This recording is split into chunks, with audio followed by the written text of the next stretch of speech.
And the Trail of Harmonies begins. Yes. How's it going, everybody? What's up? We're back.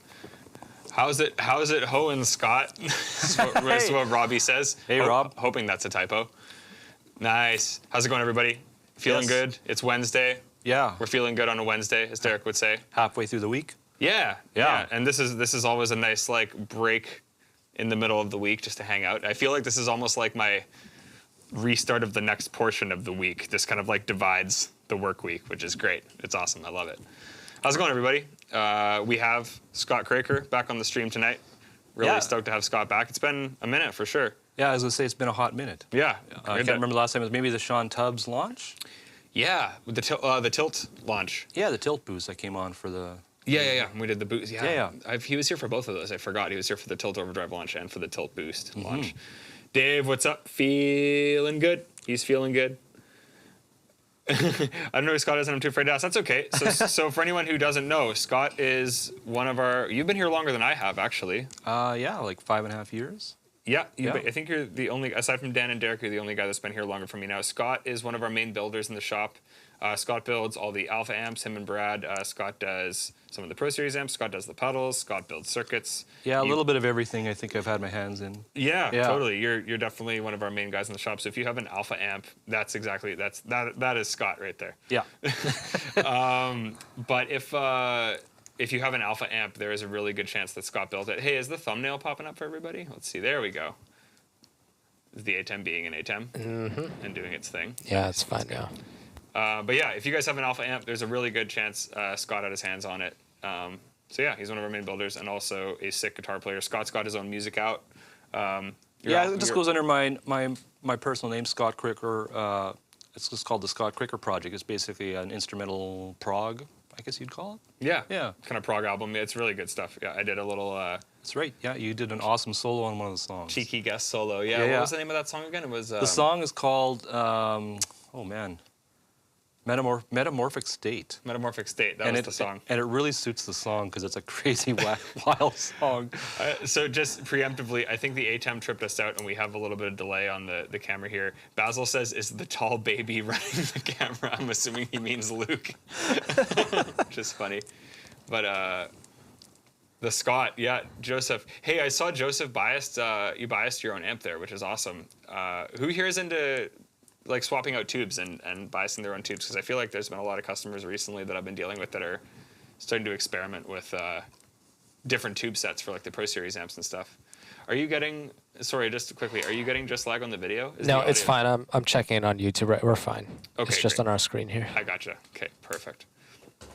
Yeah, I haven't played around much with experimenting with tubes yet in my own amp. I've just been using the 6L6s, but I have some EL34s I'd like to try. That's got a KT88 mix in it. Does it? I don't know if you looked in the back. That's 6L6s and 88s. Yeah. I definitely want to get some KT88s for sure.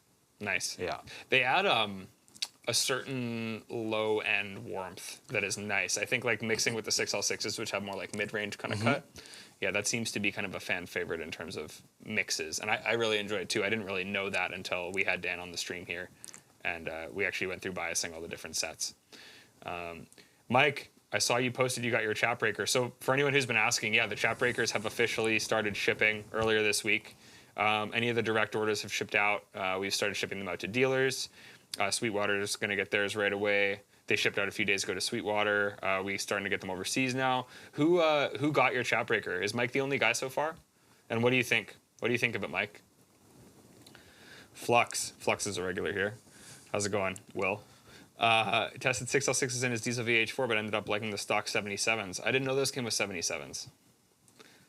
What's the difference with the 77 and the 88s? I feel like the 77s are slightly less boomy and warm. Oh yeah. Like it's kind of in between. Like they have the same characteristic where they have.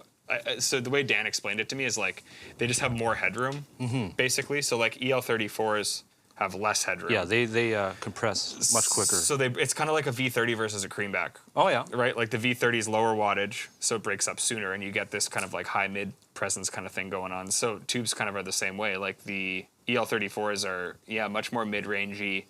And break up sooner, so you get more of that broken up top end. The 6L6s are kind of like a nice middle point, a little more mid-rangey sonically too, but also in terms of the amount of breakup.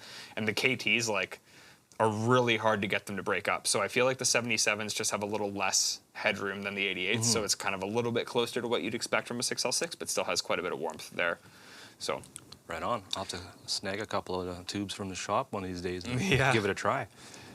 So you picked up a 120 about a month ago that Scott put together. That's awesome, man. Is that a Mark II or a Mark III? To check it out. Would love to hear the difference between the G20 and the G3 pedal. We can do that.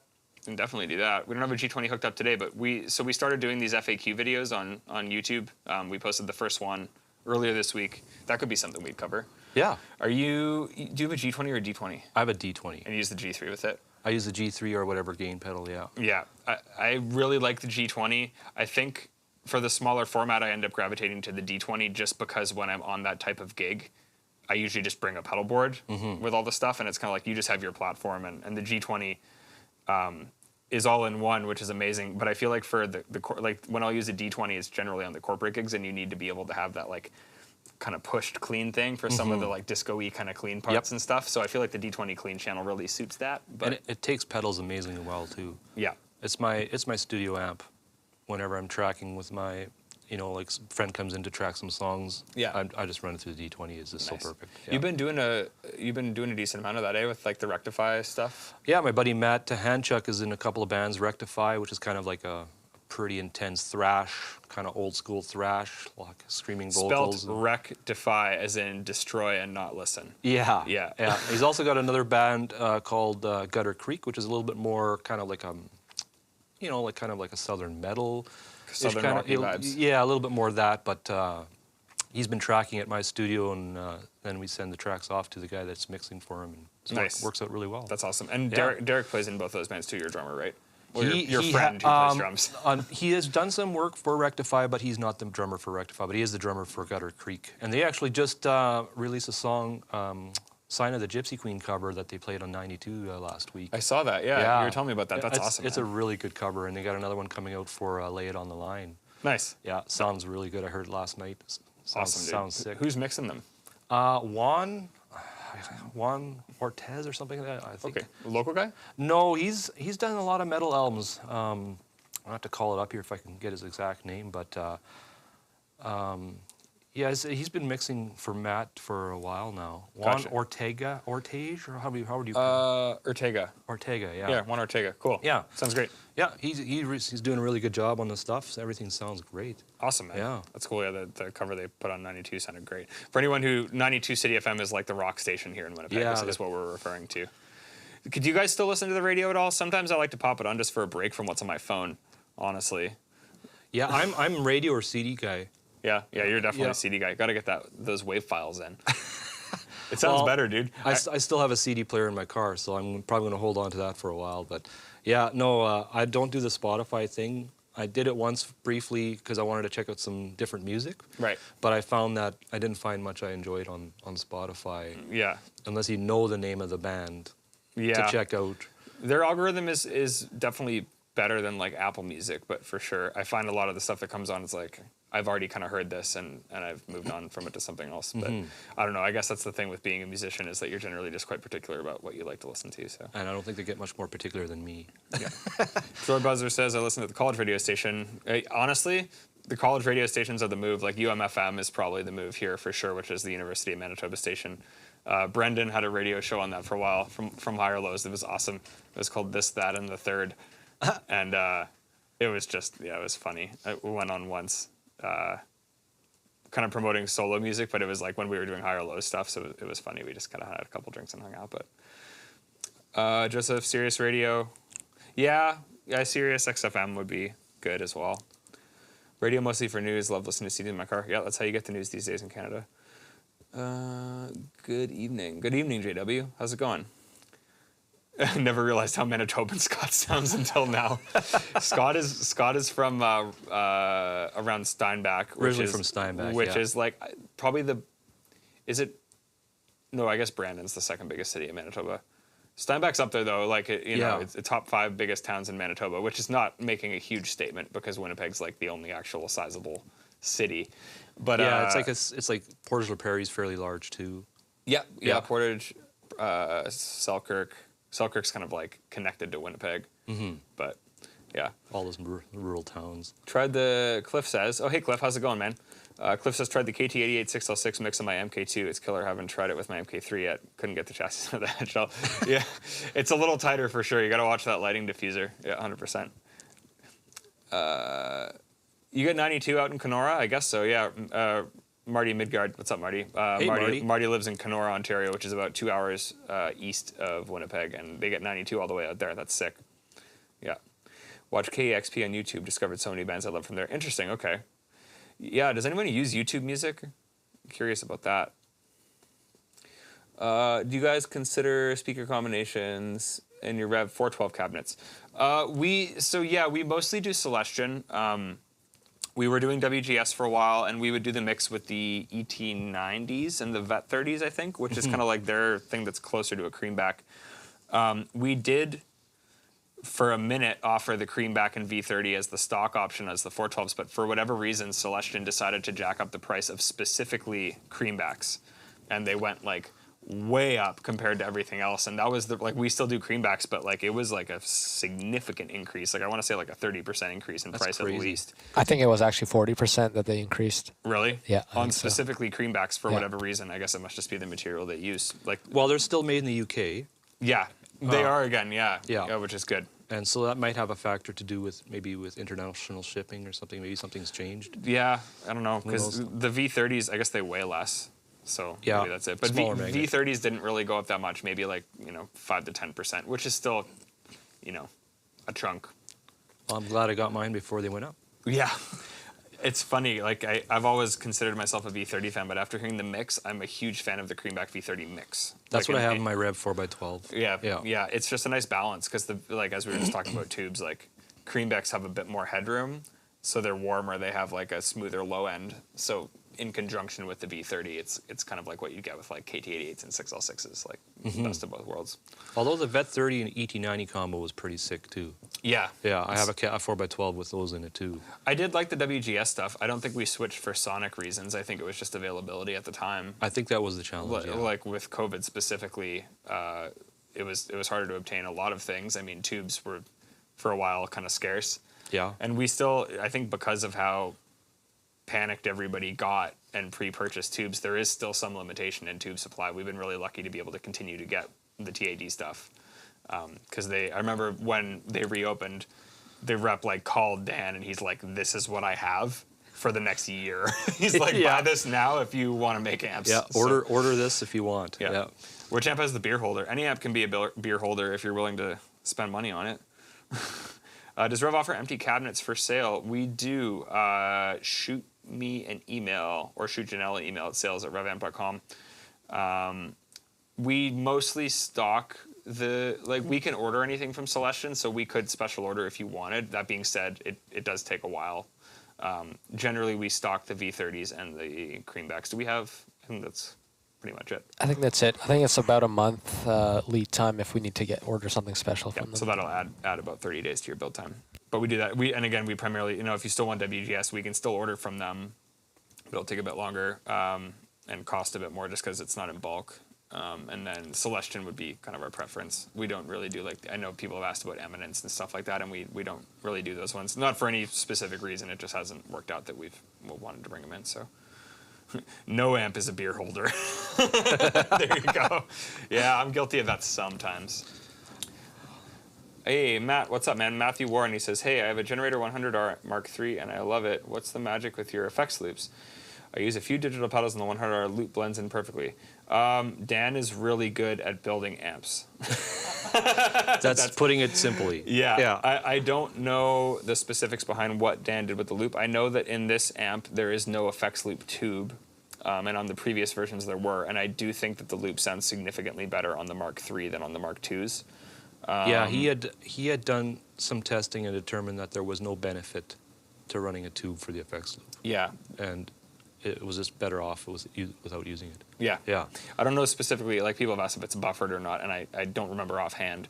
But no, it's just, part of the, it's not like it runs through a tube or anything. It's just kind of it's not like I don't know.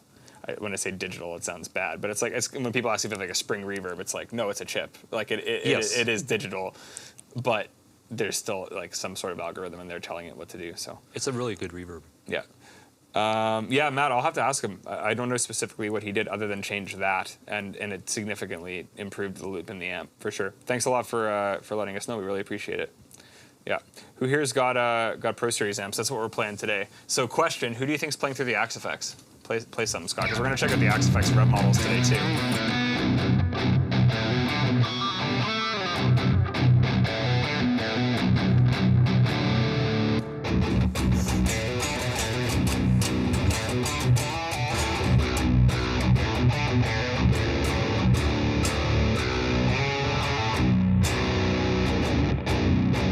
Facebook user says, yes, it's buffered. Dan, are you Facebook user or is it Derek?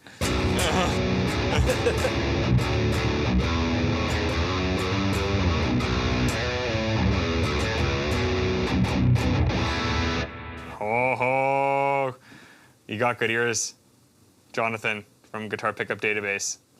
You can tell for sure. Oh, no. You guys are wrong. I'm on the Axe-Fx. I will say, we'll do a more direct shootout throughout the stream, but they did a really good job. Yeah. Because they did each channel. They did the green channel, they did the purple channel, they did the red channel. The main difference to me is just the amount of sag in the response. Mm-hmm. It does feel a little, when I say stiffer, it's not in a bad way because it sounds really good, but there is certainly a different amount of sag in the tubes. This is the Axe-Fx 3, TJ. What's up?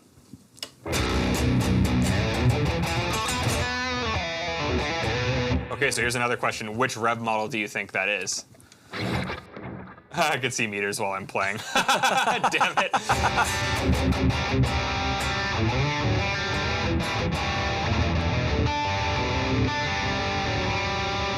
For anybody who knows our amps, which channel do you think that is?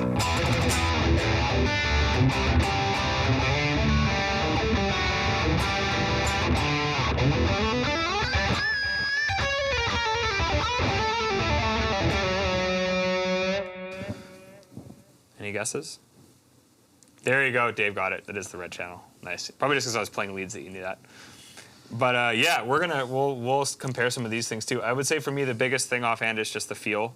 There's a certain sag in the tubes that you get, but they really did a spectacular job. Huge shout out to the guys at Fractal. We've been looking at doing this for a long time, and they made it happen. It's really cool. There's a lot of settings. People ask us with the Helix. So out of tune now. No. People did ask us with the Helix, oh, are you guys mad that there are people that are modeling your amps? And it's well, we told them to name it the Revv. That was a super smart thing to do. So we're clearly cool with it. Yeah, exactly. And I agree. Derek is really smart with that because you'll see with Angle, it's Angle or whatever, and it's obvious what it is. We might as well just license the name and let them actually use it because then people will know what it is. And there's a certain certain players just want to use a modeler, and then there's certain settings where it just makes sense to do. So this is just a way to make our sounds accessible to all types of players, really. Well, when I was at the 2020 NAM, I had a few people come up and said that they loved the profile on the modeler and came to check out our actual amps. Yeah. Like that's worth its Totally. worth it right there. Yeah, people will be like, oh, I heard the Revv update on the Helix, or I tried the Revv model on the XFX, and then they'll order like a G20 or something, and Yeah. it's like, that's great. Like it's like cool to have it in there so that XFX users can use it, and then it also, for people who do like amps, might point them in a direction. Like even when I was scrolling through here today, because I haven't messed with the Axe 3 very much, we did use them with intervals, but Aaron just had everything dialed. He's like, here you go, plug in, everything's programmed. Good to go. It's like, great. He did all the hard work. Yep, as he does. But yeah, I don't know. It's just really cool to have them in there. And scrolling through here, I found a bunch of different amps. Like, I don't even know what they were, but like I was like, oh, this tone's cool. And then I look it up, and it's like, oh, this is the Dirty Shirley, or like, oh, this is this. These are amps that I haven't tried. And you stumble on stuff that you're like, oh, I like that, and then that might make you take interest in that amplifier. Well, that's So- just it.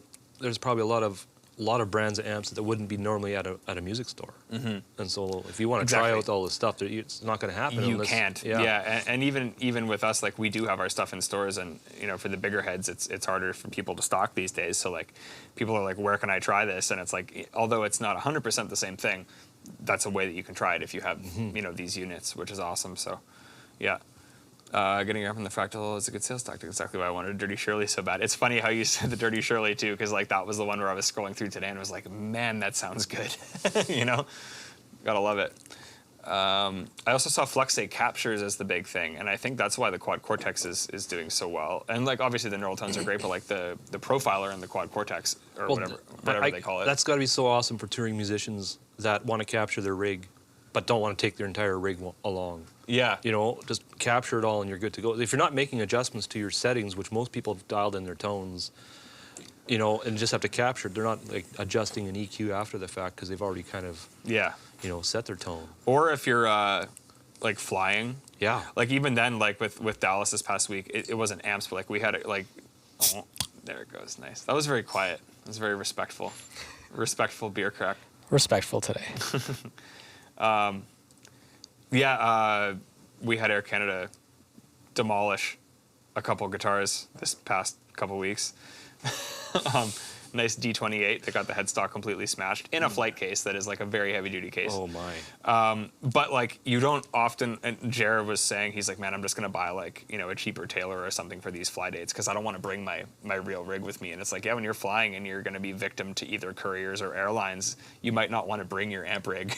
Like. Well, that's got to be nerve-wracking and scary. Yeah. Yeah, with all the horror stories of recent of people like, even you were saying earlier, just like, was it 7 or out of 9 or something like? Yeah, my buddy, like 7 out of 9 of their equipment cases didn't make it on the gig. Yeah. That happened to Peach Pit. Yeah. Air Canada left, when I say every single case, I'm not exaggerating, they left 16 cases on the tarmac.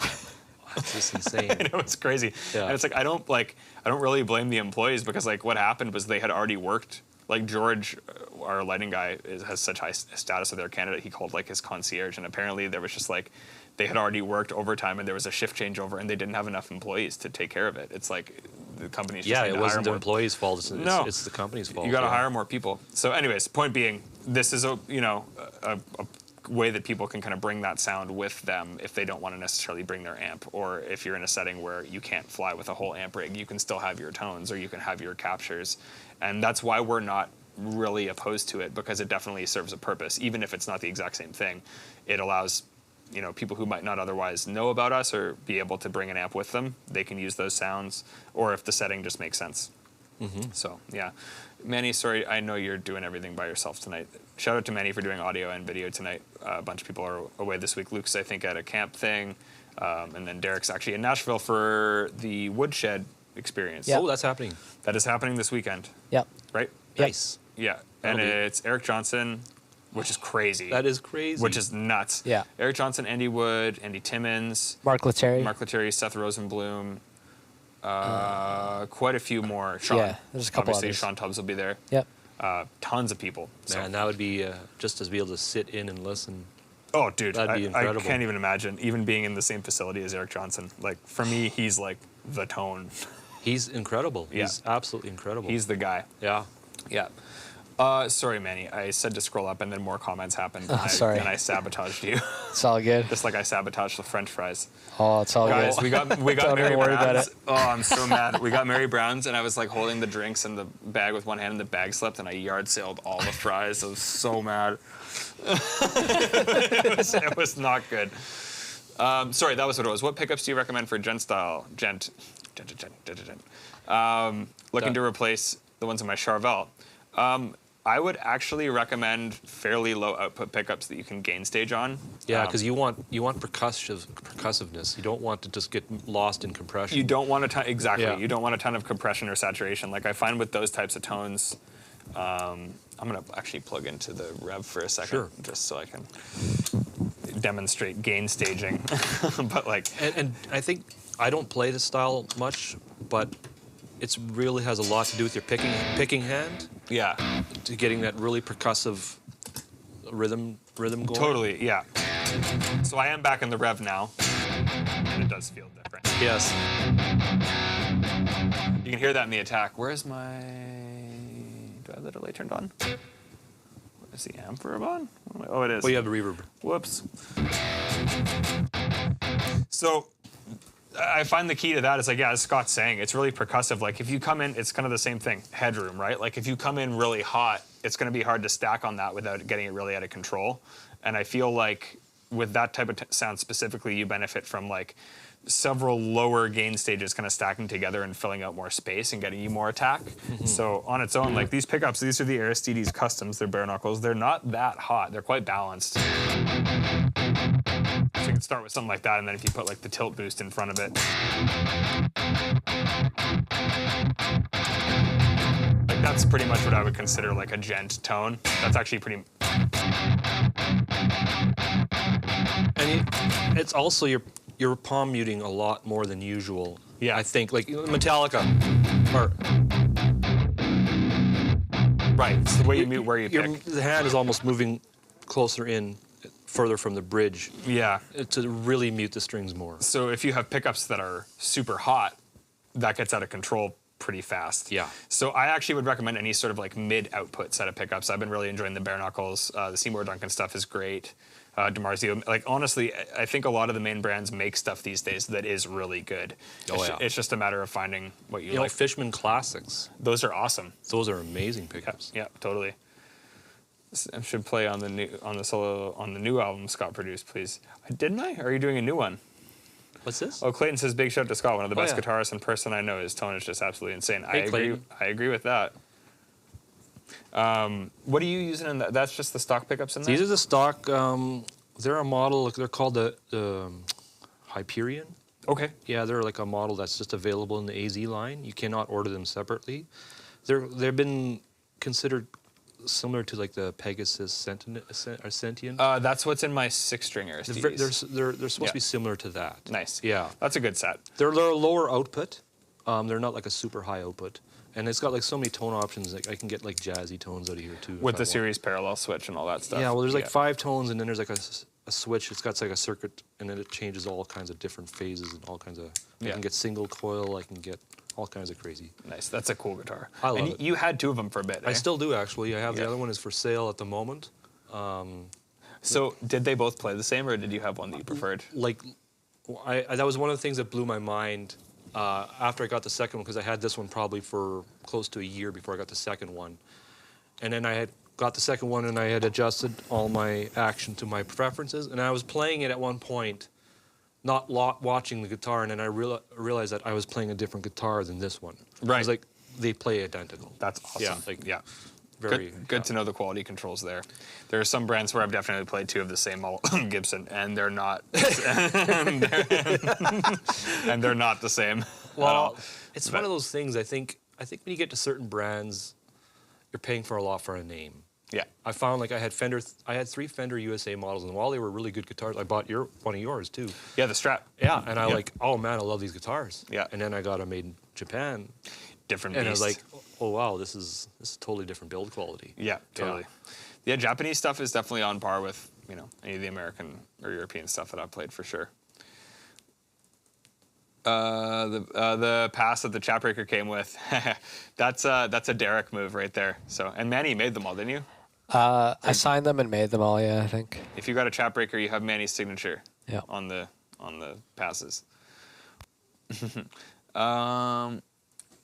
Sorry, I don't mean to keep asking you to scroll up, Manny. We're just getting comments here that I want to make sure that I catch. You just. I know, yeah. you're doing everything. It's all good. Sean needs to try the quad cortex. If Sean, I think, would be, honestly, if there's anybody that could make good amp captures, it would be Sean. 100%. Yeah, for real. Sean has the most absurdly good ear out of any, aside from his guitar playing skills. Well, and he made the presets for our IRs, right? He Yeah. did. Yeah. Yeah, and that's a big, it was funny because like the cab makes a huge difference too. And I did get the new Dynacab pack updated. I updated all the firmware on this guy today. But scrolling through them, like, man, the 2 notes IRs on the amp sound really good. And just the stock Revv 412 IR is like, when I'm not listening and just kind of scrolling, that's always the one that gets my ear. And it's like, oh, this is the first thing I used, and I just ended up back here. I hear you. Like, I tracked my entire album with using IRs. I didn't mic up any cabinets. This next time around, I plan on miking, but Yeah. that 4x12 is just so good. Like, yeah. Martin says to you, Scott uses the Jackson Monarch 7-string, uses the Dark Moon pickups. Interesting. Custom pickups. I haven't heard of those. That's awesome. Mike, I'm glad you're digging the Chatbreaker, man. Also, I forgot to do a beverage check. What's everyone got? We're being real basic in the spirit of Luke Eastfeld. I'm rocking the PBR. I got the light here, the Miller Light. Miller Lite. Yeah. Nice. Nice. Good old Miller Lite. What are you guys drinking tonight? Anything we should be, any new finds? The LCs in Winnipeg have been on, in Manitoba, the Liquor Commission's been on strike. So it's been slim pickings. Is it pretty slim in the stores? Oh yeah. Oh yeah. And Yeah. they're apparently they, I just read that Manny was saying they've they come to resolved it. like a conclusion that they might be okay with like an agreement. So cool. Well, I kind of Yeah. figured this is not going to last long because there's too No. many important people that like their booze and are going to say like, "Hey, let's Yeah. get this ball rolling." if there's one thing people are going to hold their ground on, it's the ability to Yeah. not be sober. Yep. Yeah, but the LCs have been on strike here, so I think they're opening up again, or not open. Like, it's been very select stores that have been open only until 5 p.m. I think. Like, they're still kind of there, but the selection's quite slim. So, Mountain Dew Hard Baja Blast, bro. oh yeah. Let's go. It's like the Baja Blast margarita from the Taco Bell Cantina. Do I like Miracle Whip? Yeah. Mayonnaise or Miracle Whip, Wait, Scott? did they have this debate last time? Oh, they have it every time. I don't like either. I don't think I like either either. Okay, that's fair. I can't say I've ever bought some Fair in my enough. Yeah. entire life. Yeah, that's fair. I've never purchased Miracle Whip. I've never purchased Cheese Whiz. I saw there's Cheese Whiz in the fridge here. I'm also going to assume that's Derek. That's a Derek, Derek for seems sure. like a Cheese Whiz guy. Yeah. Oh, I For grew sure. up on Cheese Whiz. Yeah. That was my my lunches, and when I was growing up as a kid, my mom would always have whatever, and then I would always have like some soup crackers with Cheese Whiz. My dad is a Cheese Whiz guy, straight up. He loves yeah? it. Yeah. Oh yeah, 100%. Straight chemical crap, but it's so good. Hoogie, what's up? Hoogie was here. I saw. Good Hey. to hear from you, man. I was just chatting with you today about some buddies and chatting with some buddies today about you and how you're the man and how you are just the best dude. Hoogie is the man. Sean, Kentucky Bourbon Ale, broken record. Yeah, but you know what you like, man. If it ain't broke, don't fix it. Yeah, man. It's the move, 100%. Cool. I'll check into those Dark Moon pickups. I'm with Derek, and he asked you to play some Steve Vai. Oh, you guys are all in Nashville? Dude. Oh, I'm that's bummed. awesome. Play some Steve Vai, Scott. Do you know any?